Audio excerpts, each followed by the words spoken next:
Welcome everybody to the Art and Science of Joy, Year of Joy live event. So we run these regularly, and the idea of these events is to introduce our joy superpower expert for the week to come on and share some of their wisdom, get us all excited about their joy superpower. And in this event, I'm super excited to have Shannon Hernandez with me, and we're going to talk about the joy ingredient of fun. And specifically, we're going to talk about the joy superpower passion projects. So a couple of words about Shannon before we get going. Shannon is all about that joy and has dedicated her life to helping others discover their version of joy and live it fully. And I love that joy is not a one-size-fits-all pill, so to speak. Shannon is a former teacher, founder of Joyful Business Revolution, and has been featured on CBC, ABC, Fox, and NBC. Shannon loves reading, fiction, snuggling her cat, traveling the world, and hanging with the love of her life, Maria. So welcome, Shannon, to this live event. Thank you. Thanks for being here. Thanks for having me. So we're diving into passion projects, and I've been over on the threads that have been going crazy in the Year of Joy. And I am a former teacher, as Andrew said. So I just don't have a big presentation. I just want to be organic. We're going to have some fun. We're going to do some discussion. I'm going to show you how to zoom into your passion projects a little bit more. But this chapter is chapter 4 from my book. And the book is actually called Practical Joy, Simple Tools to Cultivate More Joy Every Day. And I realized, Andrew, in my own journey of joy, and I'd love to hear from you too, it's this fun factor that you talk about, the ingredient of fun, right? And it's the ingredient of how do we add more fun to our lives, even if we have busy lives and full lives. And I think this is why passion projects made it in to the book, chapter 4 of the book, because so many of us, well, I won't speak for everyone, but it was my unintentional ways that I would say, I'll have fun later. I'll have fun later. I'll have fun later.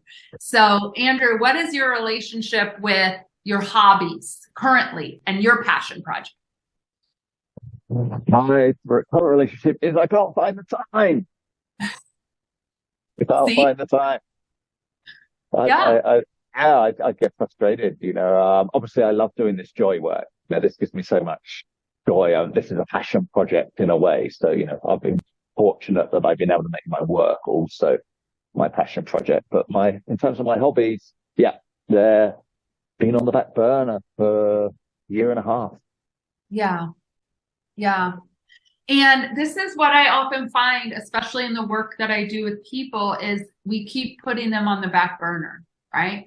And I think one of the reasons we do that, and I know certainly for me, one of the reasons I did it is I thought I had to have big pockets of time to pursue my hobbies, right? Or pursue my passion project. And I don't know why I thought that. Like, I try and think back and I'm like, where did that idea come from? That you need, an hour and a half to draw something in a sketchbook. It literally takes 5 minutes, really, if you just pick up your pen and sketch something, right? So, Andrew, do you think that could be one of your limiting beliefs is you need big pockets of time? Or are you talking about hobbies like getting on a bicycle and going from coast to coast? Yeah, I suppose, my biggest hobby is that I do with my friends is golf, which is obviously a hard thing to do just for 5 minutes. So that's one of the challenges with that project. So, but I think for me, then it's finding a way to thinking, well, that hobby, what does it give me? And it's really the time with friends that's what I want it for. So I, maybe try and find a different way to spend time with friends that enables me that same benefit from it that I would have done otherwise. I love that.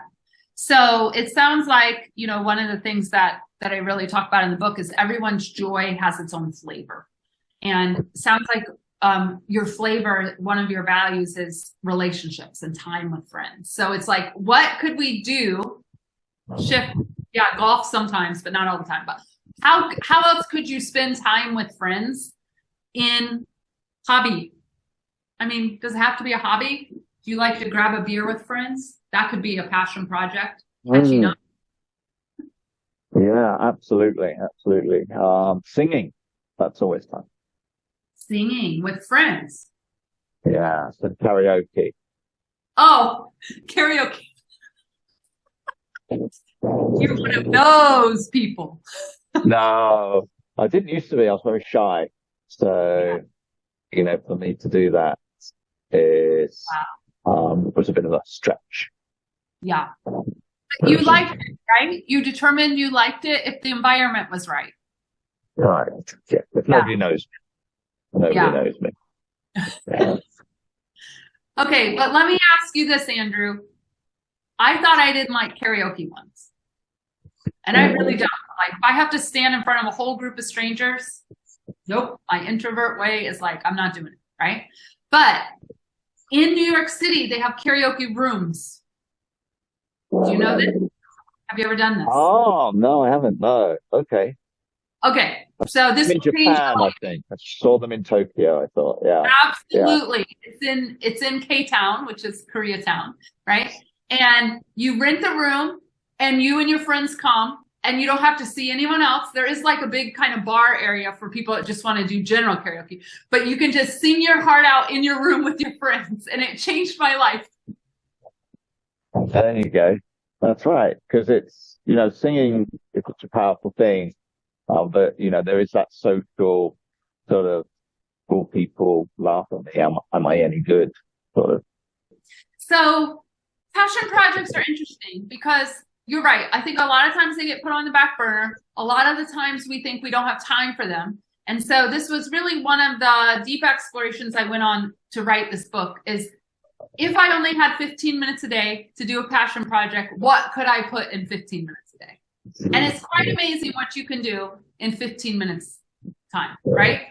So you can sketch something, you can try a new recipe, if it's a fast recipe, you can go out and take a few pictures in nature of the blooming flowers with your camera. So I just love for everyone to think about first, if you only gave yourself 15 minutes a day, could you feed your joy with a passion project? And if so, what would that passion project be? Right? I think that's a really good place because we all want to say we don't have time. But as I like to say, time is a great equalizer. We all have 24 hours of it. I like that. I like that. What Andrew does with his 24 hours and what I do with my 24 hours, but we both have 24 hours, right? To dive into the joy and the passion. So, Andrew, when I talk to adults, right, a lot of them don't remember. I always say, what's something you like to do as a child that we just quit doing? And this was one of the threads that was so prolific in the Year of Joy in the login portal, right? In the center. And I logged in the day after my week was announced, and there were like 166 comments already. And I was like, wow. I'm never going to be able to answer every single person on here. But I read through every comment. And one of the common things that I read over and over again, because the question was, list 5 things you loved to do when you were a child. And then, can you bring those things back now as an adult? It might look a little different. And so many people were like, oh my gosh, I forgot. I love to actually like go to the swimming pool in the summer. And I have a pool in my community. I wonder why I'm not going. Right? And there was such beautiful reflection there. So Andrew, we're going to take you back for a moment. And if Patrick or Dora want to come on as well, I'd love to like transport us back in time for a moment and say, what did we love to do as children? 2 things, I think. Definitely being outside. That was definitely any moment I got, open the door, out. whether that was in the garden, out the park. And that was the break times at school, getting to school early, with the ball around. So there was, and then then games becoming part of that. So definitely the sort of any type of ball game, whether that was table tennis, ping pong, or badminton, or whatever, just kicking the ball around against the wall. Really, that was a big joy. Yeah. Okay, cool. So, do you do any of these things right now? I spend quite a bit of time outside. I do manage to keep that as part of my life, so being part of the nature. Now, I suppose, something I do in nature more is photography, but, as a child, back then we didn't have phones carrying around with us. So, and I was never particularly good at sketching, and so it's definitely a case of just enjoying being outside, but now really appreciating the nature. So I think, when I do have 15 minutes, spending a moment to go outside is definitely something that brings me joy. And the birds, if there's birds around, definitely something just gives a lot of joy. Yeah, I love this. Okay, good.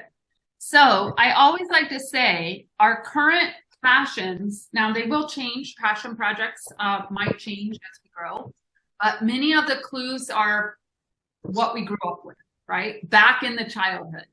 And so I don't know about you, Andrew, but I used to go out.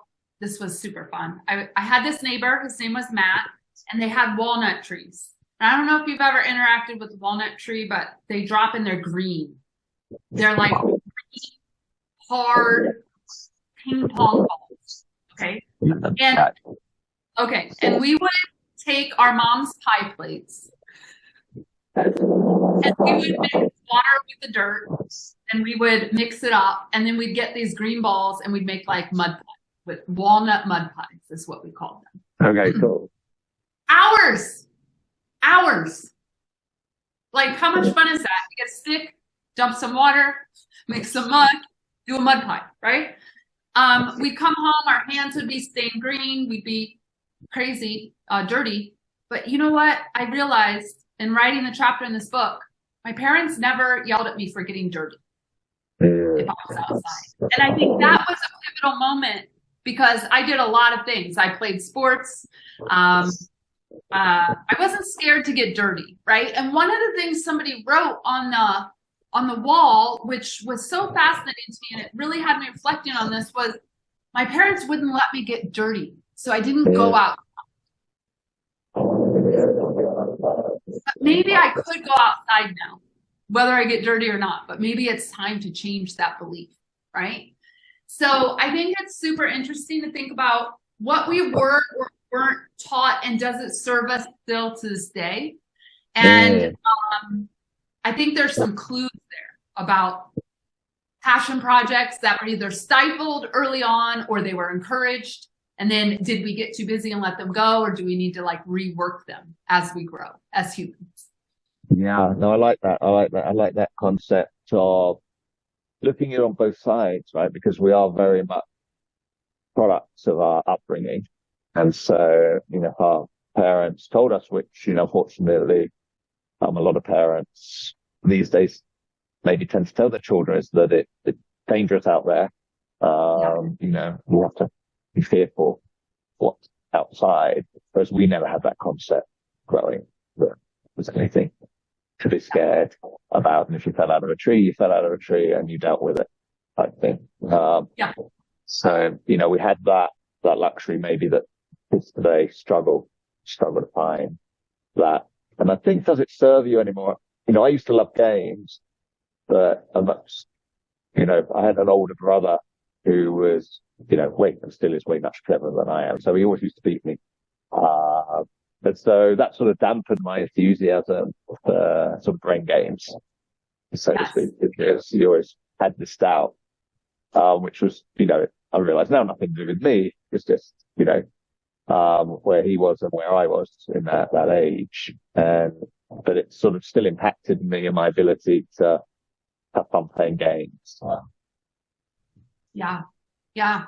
And, you know, about your idea of the games, it's like the ball, like you specifically said, ball games, right? So it's like, is it time for you to get a table tennis or ping pong? Like, I don't know. But it could be super fun to share those with your children, right? Or with your friends, like having friends over to play table tennis or ping pong. Like, how fun could that be? You don't have to go anywhere. You just invite them over and you have the snacks, right? Or whatever's going on. Right. So I like to say there's clues to that stuff we did back then. And if we can go back there without the judgment, without whatever stories we built up along the way, and just say, gosh, I wonder what it'd be like to make a mud pie again. You know? And it's the most unconventional thing to see a 46-year-old woman out in the forest making a mud pie, but I did it. And it was so much fun. Like, seriously. And, I didn't have to wash the dish afterwards because I just made a dish out of sticks. It was fun. It was just childlike wonder, I think, getting back to childlike wonder in our passion projects. And there's no agenda. There's no, time stands still in that moment and you're just absorbed in it. And I know this is for me when the joy comes in. It's being fully immersed in the thing. And even if it's a little challenging, that's okay. But being fully immersed and your brain just focuses on that thing and you kind of lose track of the time. You lose track of what's going on around you. And that, I think, is the power of bringing the hobbies back and bringing the passion projects back. It does give your brain a rest from the heaviness of the world and all the things going on and all your to-do lists. It's just, can we immerse ourselves for 15 minutes and give our brain a break and feed our joy? So, I suppose we have to define this in a way, because there's different words. I suppose there's hobbies, there's passion project, there's spending time, there's entertainment. There's all these terms. So how do you see this world? How do you know when something's a passion project? Just spending time doing something. Yeah. Well, for me, I think a passion project is something you can immerse yourself in. You can keep coming back to it off and on. You don't have to have huge chunks of time. And you lose yourself in it because it's joyful. That's the thing. Just for the pure sense of joy of it, right? And while we're here, because I'll give some examples in a moment, I think the number one thing, and I wrote this in my book, that robs all of us of this passion project, this time, is our cell phone. And I am the first one to love my cell phone. Seriously. I love it. I run a business from it. I run social media from it. I run my life from it, right? But when I decided to put the cell phone down and go outside without the phone, magic happened, right? Because if I'm out there, I'm like, oh, this would be cool. I could post this on social media. Or, oh, look, this flower reminds me of my mom. I take a picture and send it to my mom. You lose yourself, right? And so I caution everyone to think about this cell phone. It's a beautiful, beautiful tool, but it also is a beautiful, beautiful distraction from finding your joy in your passion projects and being chained to it, right? So I think that's huge. Oh, it is. And if we go back to that concept of time, and you saying time is, we all have 24 hours, which is a lot of time when you think of it as minutes and seconds. So when you're a child, time went slowly, fairly often, that you could do a lot in 15 minutes. As you said, now it seems that you pick up your phone and before you know it, an hour's gone and you still haven't answered all your emails or all your notifications. You haven't scrolled, and so we seem through the devices to be finding time getting ahead of us somehow, and not these devices not liberating us as we thought they might have been doing. Yeah, absolutely. I saw a meme the other day. I wish I could remember it because I'm not good with jokes and memes, but the essence of it was, you remember when your telephone had a cord and you actually lived your life? And I was like, wow, It is true. It is true. On the other hand, they're fantastic, as you say, devices full of basically got the whole world at your fingertips, right? Which Yeah. is an amazing gift.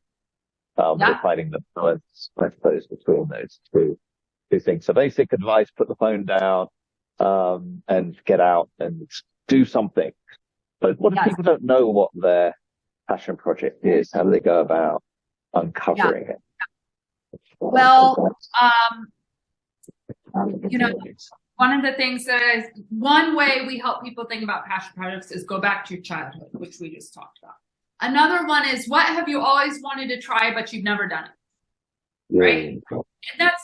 And there's a lot in there that just imagine how much the world is so big. What have you always wanted to try, but you've never done it? I'll just name some: trapeze school, making a documentary, painting rocks and spreading them around the neighborhood to spread some joy. I actually do that. Nice. Little rocks project. I'll talk about that in a minute. Picking up a new sketchbook and a marker and seeing what you can create. The world there's no lack of ideas for hobbies and passion projects. I think where we get locked in is either we say we don't have the time for it, or we don't give ourselves permission to do that. Because I'm actually going to say time is really an excuse. I think what's under it is the permission to not do the work and not do the to-do list and take 15 minutes to do your passion project. The other thing, if people are really stuck, so I'd like people to make a list of 20 passion projects or hobbies you'd like to try. If they can't get past 10 or 5, it's okay. All you have to do is Google hobbies, list of hobbies, and you will have more ideas than you ever thought of and that any of us could ever think of. And then it's kind of fun because it's like a treasure hunt through the list of, I've never done trapeze school. I wonder what that would look like, right? And I'm actually talking about trapeze school because it's one of my passion projects this summer. Is I'm going to Manhattan to Chelsea Pier, and they've set up trapeze school, and you can actually take school and learn how to fly on a trapeze. Love it. You might find me there. Because one of my desires is to do free fall. But maybe the step to that is doing the trapeze first. Yeah, with the net underneath, so you're okay when you fall. It's going to be okay. Yeah, it's going to be okay. Yeah. So that's like a couple of the things. So I want to share my camera because I want to kind of go a little deeper with people. Let's see. Can I share my camera? Yes. All right. So Andrew, let me know. Can you see? Yep, I can see. Spring 2023. Yes. Okay. So let me just show everyone for a moment, because this is a little bit of a deeper practice. But in the book, I kept saying chapter 4. It's chapter 3. I take you through the exercise of outlining passion projects, like coming back to new ideas and hobbies and how to make sure those are in your values and all those things. So basically, like, as I like to say, it's time to dream again, y'all. It's time to dream again. All right. Passion projects are about dreaming. So since writing the book, one of the steps that I've been taking for myself and for, people that are interacting with me is, how do we create a seasonal passion project? All right. And I think this is important because I live in New Jersey. So 5 months out of the year, while I love being outside, it's not the most joyful place, depending on the wind and the weather. And so I started thinking, okay, well, I can't always rely on being outside, if you've got these months out of the year. So I started thinking in terms of the seasons. What could I do with with the seasonal changes? And this has been so much joy, Andrew, because I'm now cycling through passion projects. All right. And I can tell you, I never get to all of these ever. in a million years. That's not the point. The point is that my default is either I don't have time, which we've already talked about that, or I don't know what to do. Yeah. Right? Because yeah, you've got to figure it out again, right? It's like another thing. Oh, I don't know what I want to do. So I fell into this for a long time. So I just want to kind of share with everyone. These are my passion projects right now. April, May, and June is the spring.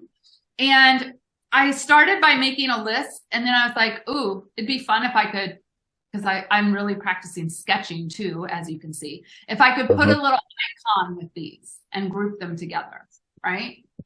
So one of the passion projects right now is movement, because it's nice outside.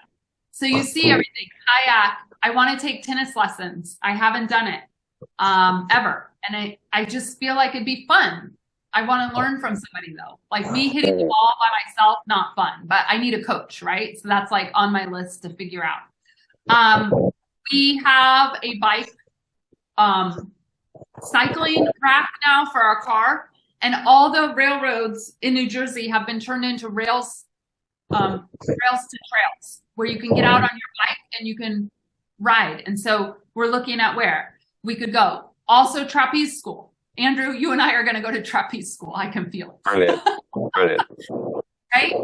So we bought kayaks a couple years ago. Kayak season is upon us. I have rollerblades. I bought them 2 years ago, and I'm so scared to get on them. I don't know what's going on there, but I put them back on the list, and this is the year I'm going to put them on and go out when nobody's out and rollerblade. If my fear is I'm going to run into somebody and I can't stop. That's actually my fear. Or run into somebody's dog or run into somebody's child. These are my fears. It's not the fear of falling, but it's the fear of like running someone over. Somebody. Okay. That's a valid fear. Yeah, very valid. So these are like my movement ones. As far as one of my passion projects is kitchen. I love being in my kitchen. Like cooking is just so nourishing to me. I love taking raw things and turning them into things, right? And so because of the weather, right? The winter one said soups and breads. That's not what this one says. It says salads. I want to experiment with some craft cocktails. I think it'd be fun. And lots of wraps and sandwiches. And then something I added was a cookbook sprint, which I actually want to talk to people. What is a cookbook sprint? Yeah. So if you like cooking and you have cookbooks laying around, the question for me became, why do I have 25 cookbooks and I've cooked like 3 things from each one?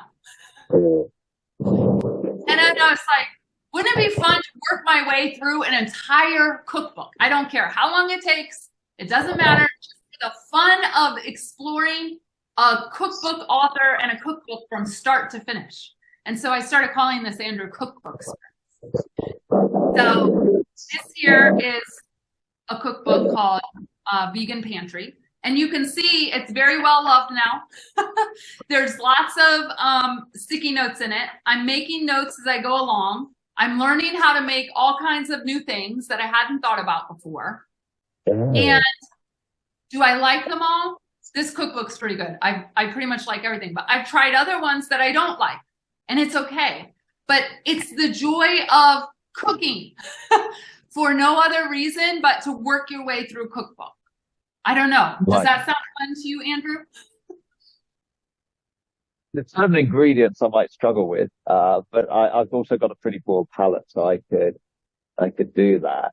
I'm just not very good at following rules, so cookbooks tend to be a bit challenging for me because I tend to not look very closely at the measures, and then things go a bit haywire on that. But I love the idea. I love the idea of having something that you're already doing, right? You're already cooking.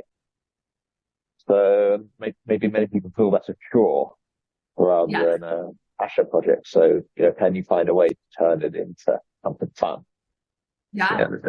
So I don't think you could do it the other way, right? You could say, okay, I'm going to choose everything that basically this month is going to be green. So I'm going to choose all foods in the cookbook that end up looking green, and next month is red or whatever. I love this idea.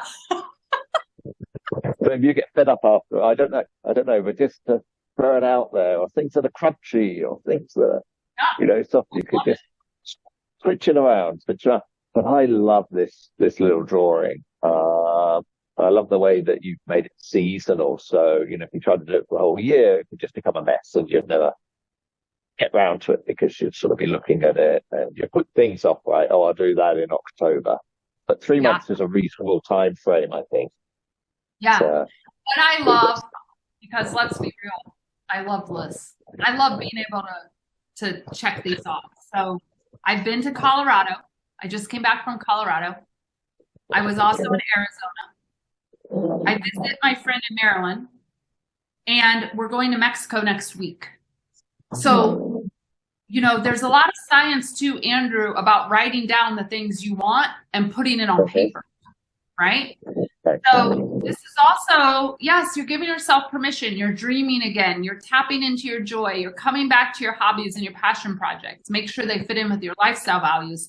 And there's power in putting stuff on paper. I don't know if you have covered that, Andrew, in the year of joy. This power of putting it on paper.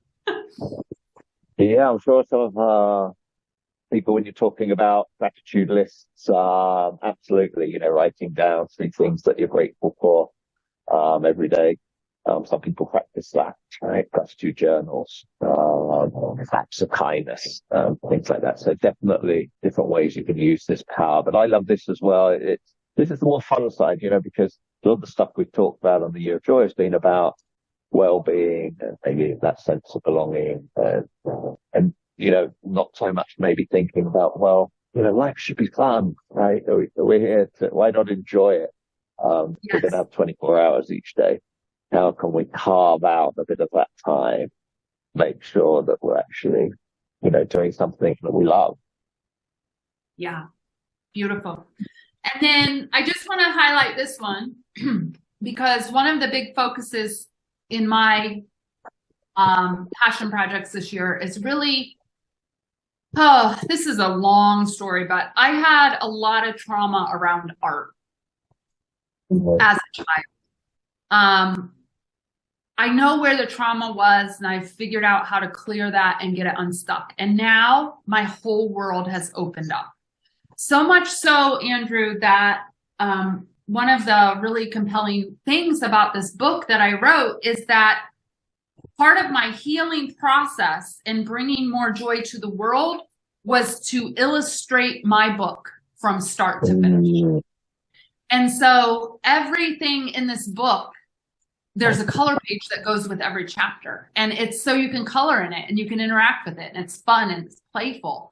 And I drew all of these. The cover is from a journal that I was practicing a pattern. And then I was flipping through my journal and I was like, wow, I think that'd be a good cover for the cover of my book, right? So I've done a lot of healing over the last 3 years around my art journey, if you will. And so it was time to really put it, for me, front and center of my passion projects. And so you'll see here things that I'm doing right now, sketching. I'm going to show some of those in a minute.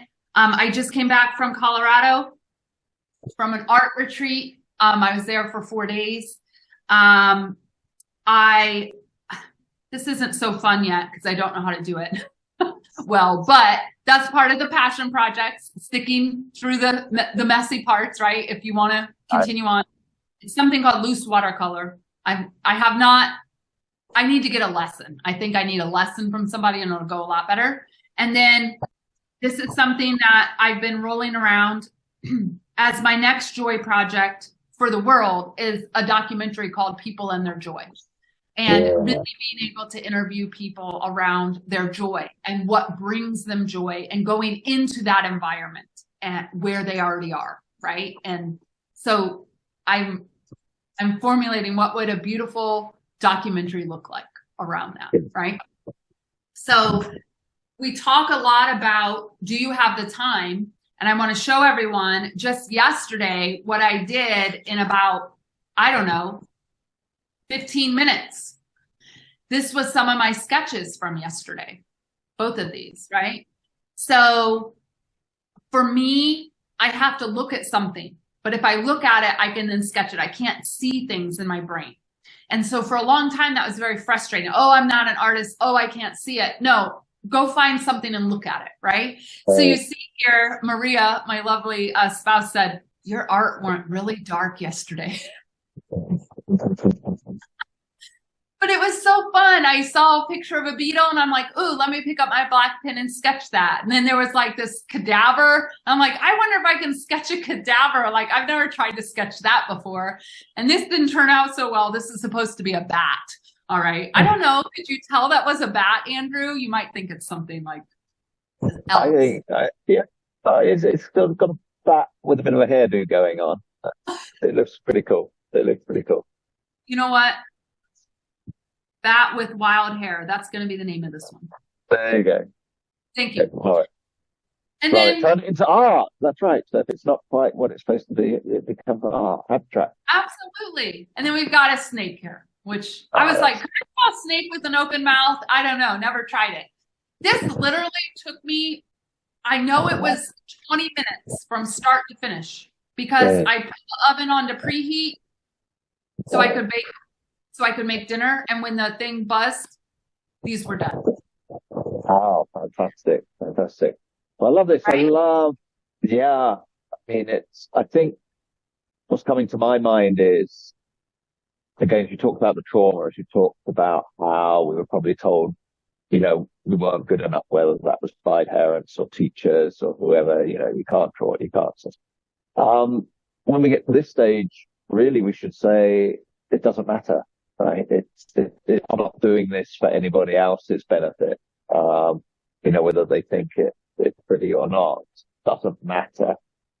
It's whether I get joy out of doing. So, you can take lessons, and now again, talk about technology. YouTube is a fantastic resource. I remember during the pandemic, one of the things I did with my daughter was, when I was homeschooling, every day we took an animal and we decided this is going to be our theme of the lessons for the day, this animal. And one of the things we did was to draw the animal.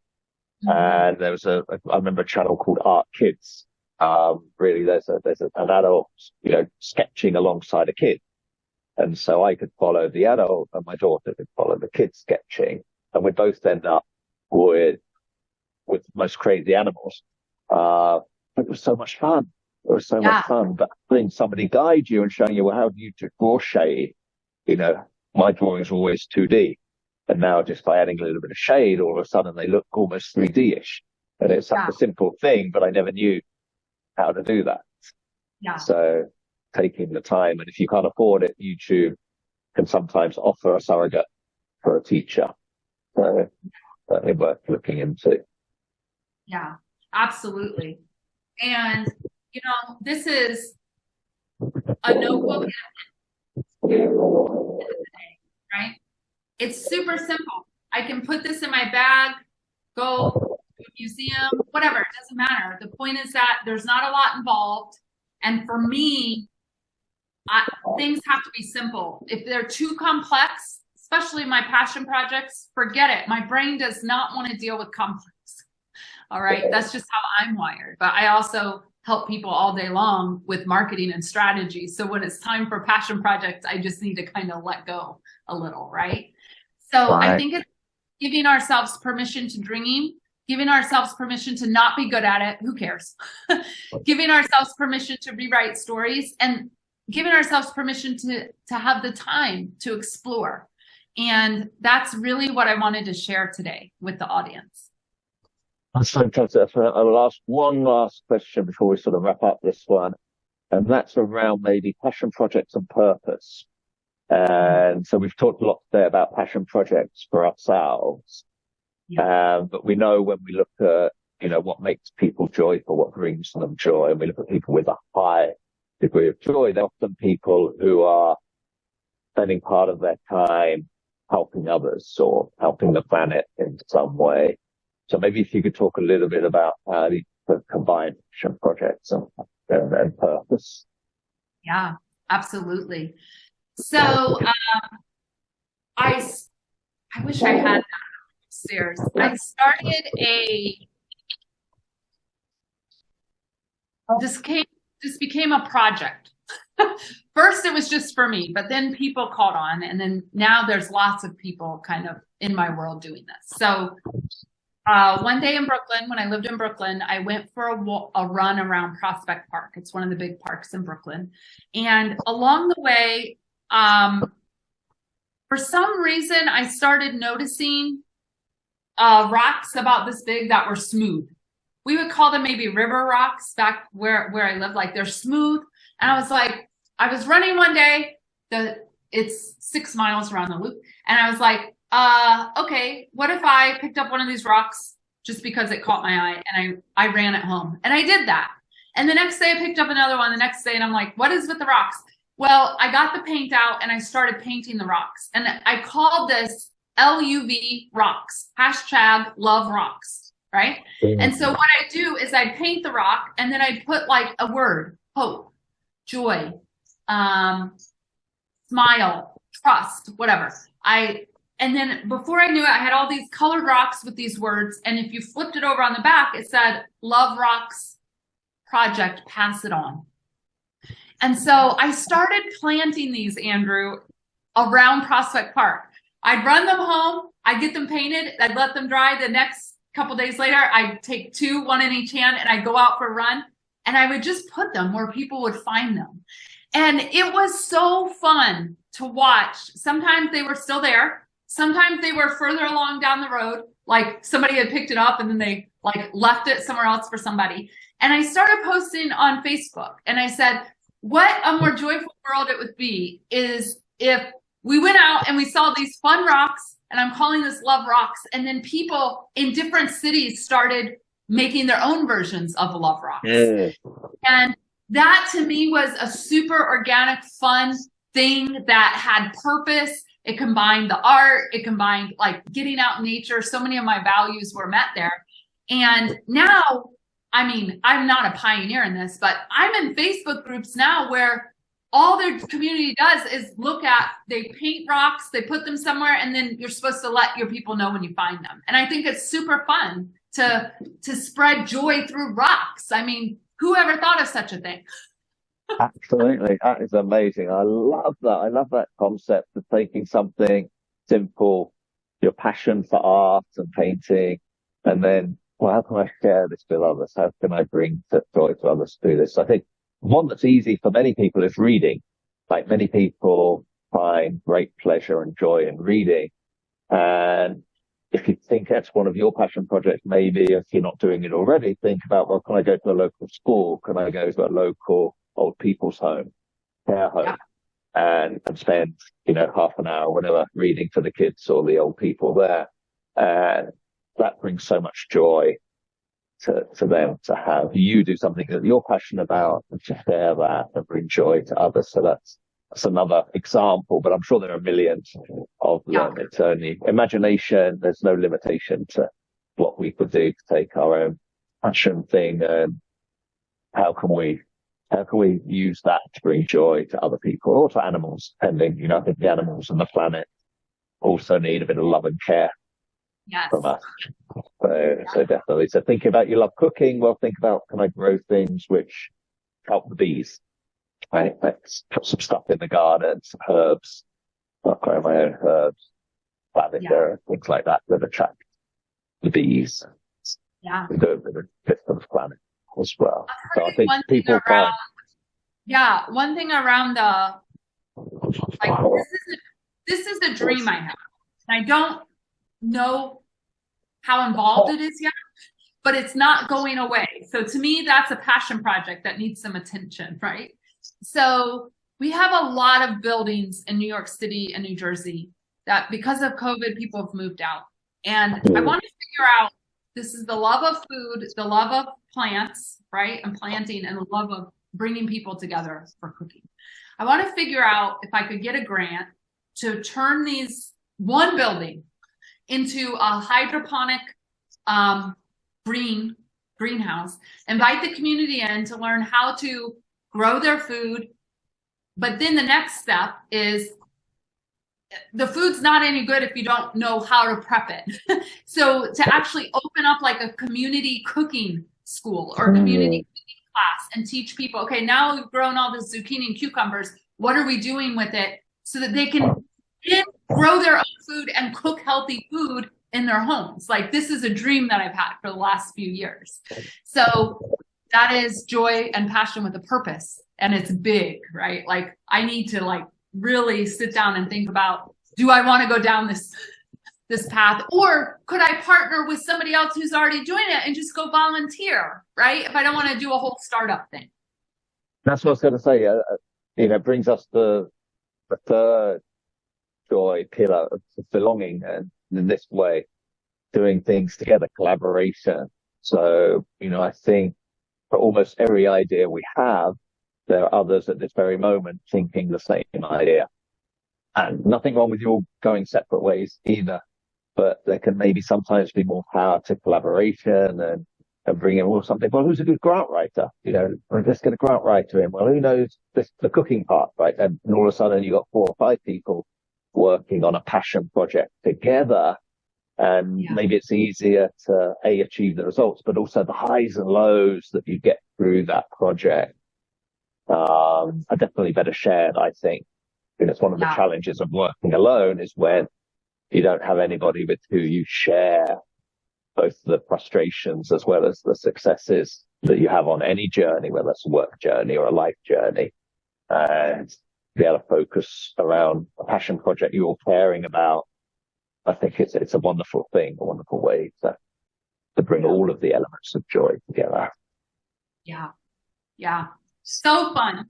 Amen to that. Well, the best of luck to you, Shannon, with that project. And unfortunately, that's all we have time for today. Passion projects, we could talk about them forever, and that could become my passion project, I think, talking about passion projects. So thank you, Shannon, so much for taking the time today to come on the live chat, the live show, and share your passion for passion projects. Thank you for having me. You are more than welcome. And thank you everybody who came on and joined this live, and everybody who's going to watch the recording of this. If you're not a member of the Year of Joy community already, which Shannon referred to during her talk, you're more than welcome to join. You'll find the link to that in the notes. And there you'll be able to be inspired each week in different ways to add more joy to your life. So that's something you can look forward to. If you are a member, please remember to sign in and join the chat room on passion projects and share your thoughts on what brings you passion and what you're going to do over the next 3 months. Maybe some new projects you have in your mind. So thanks once again, everybody. I'm going to wish you well. Stay joyful and keep going with those passion projects.